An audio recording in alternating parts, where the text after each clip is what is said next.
Oh, it's good. It's so good. It's so good.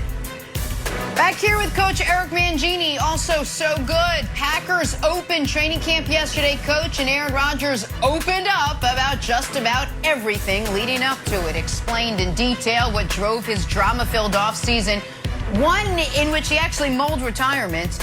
One of the big gripes was not being involved at all with football decisions. Well, it seems like that's already changing this season. Gentlemen, enjoy, sit back, relax, take a listen to Aaron Rodgers. A lot of things that transpired. This wasn't, a draft day thing. This was started with a conversation in February that the season ended. And I just expressed, my desire to be more involved in conversations directly affecting my job. Also, I wanted to help the organization maybe learn from them some of the mistakes in the past, in my opinion, about the way that some of the outgoing veterans were treated, and just the fact that we didn't retain a number of players that I felt like were core players to our foundation, our locker room. And then it kind of progressed from there into a commitment for the 2021 season and beyond. That really wasn't given at any time. So for me, I had to assess the situation, not necessarily wanting to be a lame duck quarterback, especially after an MVP season, which I think you can understand. And then the other part in February was wanting to be a part of conversations involving free agents, which has never happened in my career. If you can't commit to me past 2021, and I'm not a part of recruiting process and free agency, if I'm not a part of the future, then instead of letting me be a lame duck quarterback, if you want to make a change and move forward, then go ahead and do it. That obviously didn't happen. I said it wasn't about the money, and the way that felt, kind of just doubled down on that. Nothing really changed throughout the summer. There were obviously some developments in the last week or so, but I was really working on myself and my own mental state throughout the summer, and at various points deciding if I wanted to even keep playing. But the fire still burns, and I wanted to be on a football team, and we got some things figured out in the last few days, and I'm here. Oh, and with that, let's get ready for some training camp. Brandon, do you expect yesterday to change anything moving forward? Listen, it's deeper than that. This is as real as it gets. This was organic, this was authentic, and he really pulled back the curtain. And I can assure you this was uncomfortable for the organization to sit back and watch this, because this is counterculture to what the player is trained to do, and also how they're trained to talk. When you stand up there in front of, the media and different networks and different bloggers and different reporters and people, men and women on the beat, you're trained to go up there and not talk about other people. You're trained not to talk about contract. You're trained to keep everything in-house. What he did, he opened it up. He said, look, here's the garage door. Open that up. Front door, open that up. All the windows, open up. Come on in. Let's talk about it. He laid it all out. What we are seeing right now is that players and athletes redefining what it means to be a player, what it means to be an athlete. So I'm putting everything in here. Aaron Rodgers is part of it, Coach. We're talking about Naomi Osaka. We're talking about Simone Biles. We're talking about Russell Wilson. We're talking about Aaron Rodgers now. For so long, we said players. Just be a player, right? Just do your job. That's it. Come in here, you're a quarterback, man. Just throw the ball to the open guy. That's all we want. This is a $16 billion industry when you carve out just the NFL alone. And players are now making $500 million. And it's not okay. They're saying it's not okay. It's not acceptable for you guys to just tell us to come in here and just sit back and just throw a ball, catch a ball, tackle a guy. We want to be a part of it. Our legacy is on the line. I want to be successful. So I want to be a part of these conversations that we're having. So it is uncomfortable. But it's something that's been happening for the past year and a half, and that's what we're seeing. And it's bigger than the Green Bay Packers. It's bigger than Aaron Rodgers. They are redefining what the athlete's job is. The definition of an athlete is no longer just, oh, just come in here and play ball. It's also, no, we want to be involved in the business. And it was great to see Aaron Rodgers be so real about the entire situation over the last year and couple years when he actually went back and started talking about other guys involved like Jordy Nelson and Kuhn and Julius Peppers and Clay Matthews standing up for other guys. The only question, Coach, is why did it take so long for him to stand up and talk about those other guys? So now your job is on the line. Now they're pushing you out. Now you want to start talking about, well, I want to talk about how other guys were treated. All right, well, I appreciate that now, but you could have done that 6-7 years ago as well.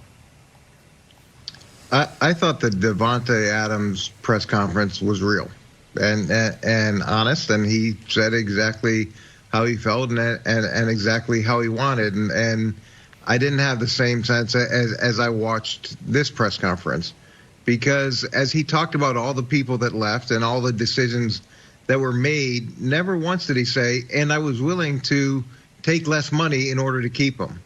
And as much as we don't want to talk about that elephant in the room, there is only so much money to go around. So you can't pay everybody top dollar. You can't make everybody happy with their contract, and it is a group effort. And one of the things that's defined Tom Brady's career was his willingness to sacrifice being the highest paid quarterback in order to keep guys that he really liked. And I'm not saying that Tom Brady deserved less than the top money, and I'm not saying that Aaron Rodgers deserves less than the top money, but it's hard to advocate for others and say you should have done this, and this. Oh, but by the way, I want the most money possible. And what you heard over and over again is there's no commitment to me beyond 2021. That's not true. He's under contract for 2 more years. Now, he may have gotten 1 year cut off from that, but there was a commitment. There was a contract in place. What he's saying is you won't give me a new contract with more guaranteed money that'll guarantee that I can't be cut.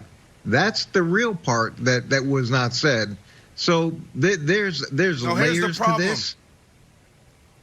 There's a lot of layers, and it's unfair. Some of the things that you said is unfair. And I love having this conversation with you, Coach, because this is the dynamic that we see play out all the time inside the organization. Player versus coach, organization versus player.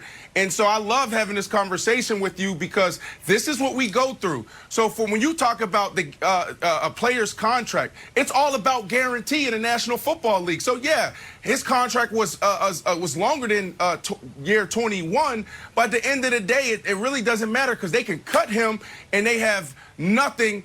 They can move on with no type of repercussions. So that is the problem. An NFL player can go down any time, right? So the player is only concerned about guaranteed money. You look at a 4-year deal, all you got to do is look at the first 2 years. That's usually what they're guaranteed. You look at a 5-year deal, it's usually 3 years. So it's all about guarantee when you talk about the commitment that he wants. He wants guarantee, and he deserves guarantee. If you're talking about business, a fair deal is a deal where both sides wins. Why does the player have to have all the risk? And then on the other side, when we talk about, Aaron Rodgers, what I said was unfair is you talked about this earlier with Davante Adams, like, well, we don't know what he's asking for. You say, okay, yeah, I want to be the highest paid wide receiver, but what does that mean? Are you trying to be front-loaded, back-loaded? You want it all guaranteed? So there's so much more to that. We don't know what those discussions were in the past for Aaron Rodgers when it comes to, oh, I want this guy, I'm willing to do this and do that. My thing is you should have publicly came out and said, I want Julius Peppers coming back. I want Randall Cobb coming back. That's my gripe with him is how the energy you have now, you should have had a couple years ago. Tom Brady's been a company man. So, yeah, he took less.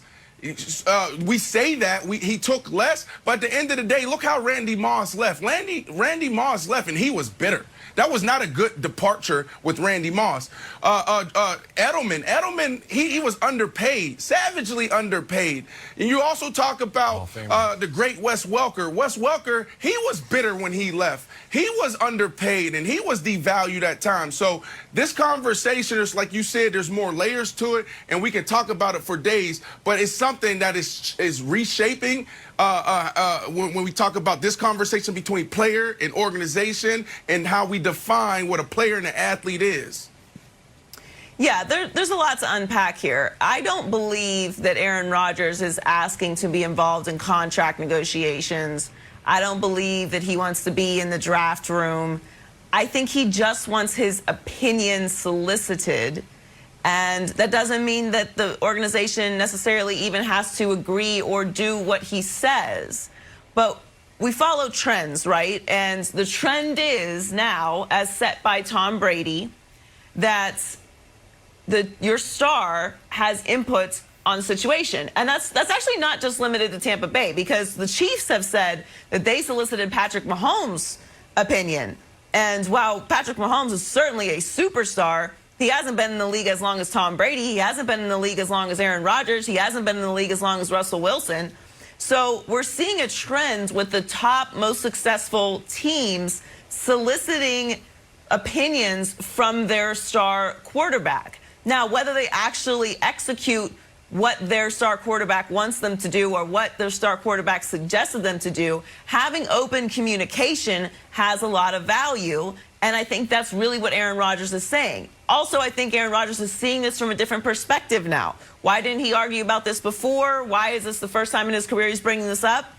Well, sometimes people grow, people change, and also your experiences change. So now that he's seeing Jordan Love in the building, now he's seeing the mirror of himself with Brett Favre, although I don't think it's exactly a parallel situation. There are similarities that can be drawn from it, and the guaranteed money is not there. They don't necessarily, even though it's a contract, the guaranteed money is not there, so the commitment isn't necessarily there. The input from him is not necessarily there, and quite frankly, obviously,